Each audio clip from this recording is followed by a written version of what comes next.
Happy Friday, Brian Manning here at the weekly update.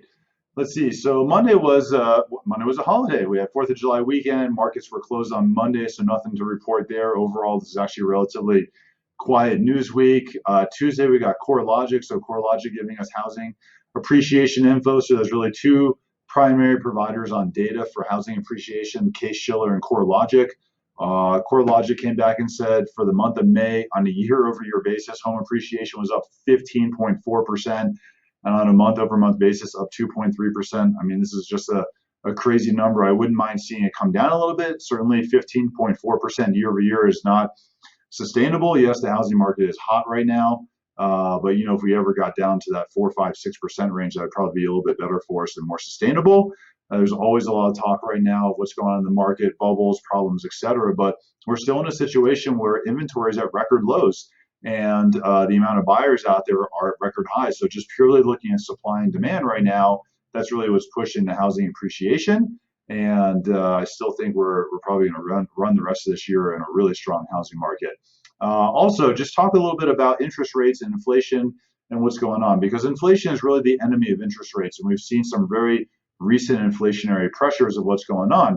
But probably what we're going to see here in the near future is that as COVID starts to kind of subside and calm down, and I know that there's Delta variants and there's all these unknowns, but overall around the world, as we start to see a little bit of the calming effect from COVID, we're going to start to see more and more ability with foreign imports, and foreign imports are cheaper than domestic products.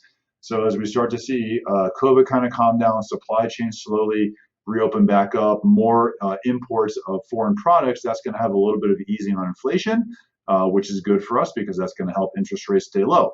The second thing is we still have a substantial amount of people that are on unemployment, and a lot of people are probably riding out this additional unemployment through September of this year. And chances are when we see the additional unemployment go away, we're going to start to see more of these 9 million job openings get filled as well. So I think over time, yes, we're going to see some inflationary items that do stick, but overall we might see kind of a cooling, which is going to be positive for us as far as interest rates are concerned. A lot of people ask as well as far as what is the farther outlook for interest rates looking like right now. I would say over time, rates are at rock bottom right now. They're looking phenomenal, and we're just locking people in still at record lows.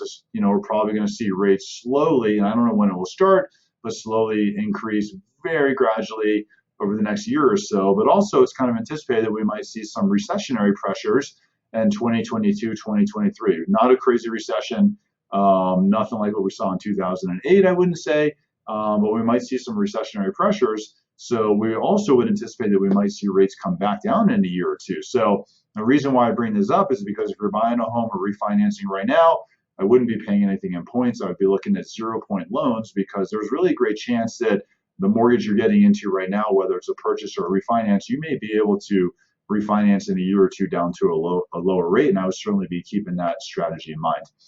I'm always available. I'm around all weekend. If you have any questions, let me know. If you need a revised pre-approval or brand new pre-approval, call me on my cell phone, text me. I'd love to help you any way I can. Happy Friday. Have a great day.